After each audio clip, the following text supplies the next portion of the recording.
How's it going, guys? Let's get to it. First, we're gonna put some spirit gum down and then tack it around the eyebrows. And then now I'm applying some gelatin with the best tools that I have, which are my fingers.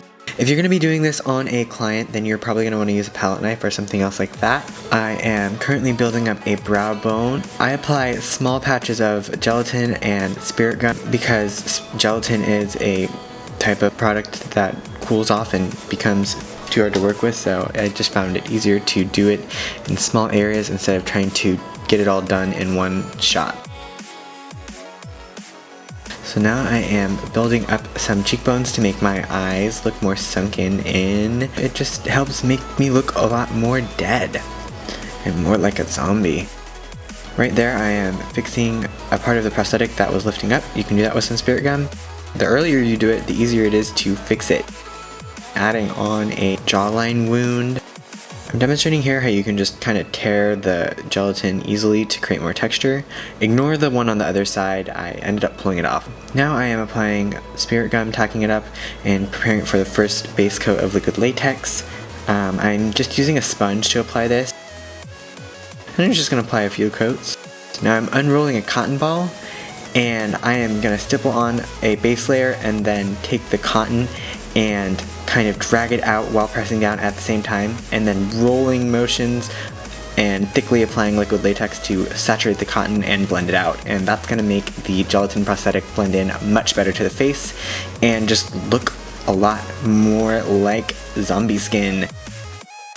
Because of the way that it holds its shape and also looks a little bit wrinkly, it's really awesome. I really like how it looks. And you can really mold it any way that you want and build up the prosthetic any way that you want. I'm building up the wounds and the cheekbones a lot more. I use it a lot to blend out the bottom of the prosthetic base of gelatin. I pulled off the other one, as you can see, and now I'm just blending that area back in because I want it to look just as dead as the rest of my face.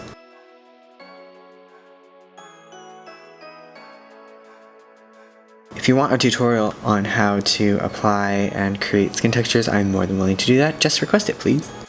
Now I am pinching and prodding and moving around wet cotton saturated with liquid latex so that I can make some more wound-like textures.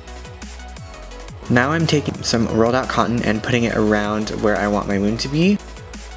I am now doing the same rolling technique, saturating the cotton as much as possible to stick it down to the rest of the face, and then tearing up some of the edges to make it look more defined as to where the skin stops and the center of the wound starts.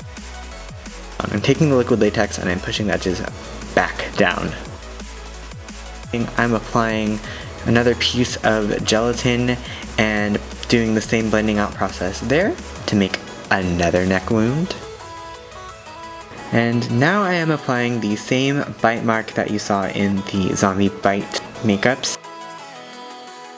Same cotton and latex saturation, stipple, and edge blending going on. I'm applying powder to seal in the prosthetic and remove any extra oils. I'm applying brown with a flat sponge to even out the skin texture and bring down the highlighting coloring of the prosthetics. I learned that trick from Mikey. Using that same sponge, I'm going to apply some gray water activated face paint so that I can farther bring down my skin tone and make myself look more and more and more dead and decaying and super zombie sexy. I'm avoiding the wounds.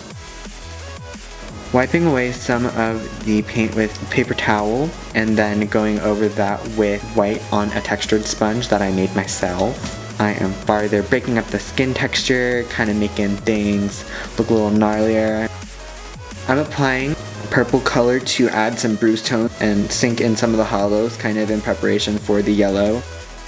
Going over the purple in a yellow with a stipple sponge to farther bring the zombie skin texture to life and break it up more and more and more because zombies are not evenly colored. Now applying red directly into the center of the wounds. Going in with a black pigment on a fluffy brush, I am darkening the hollows of my face, starting with the jawbone, the temples, around the eyes, around the jawline, around the forehead a little bit. Now going in with some red pigment, I'm making the hollows look more bruised. I concentrate it more towards the eyes and the mouth area because that's the way I wanted to make it look.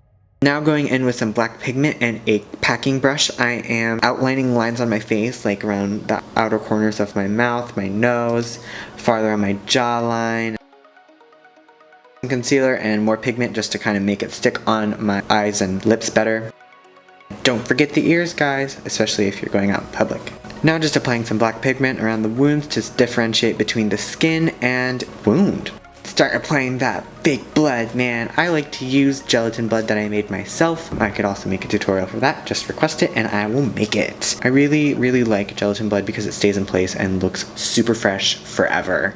And it's awesome.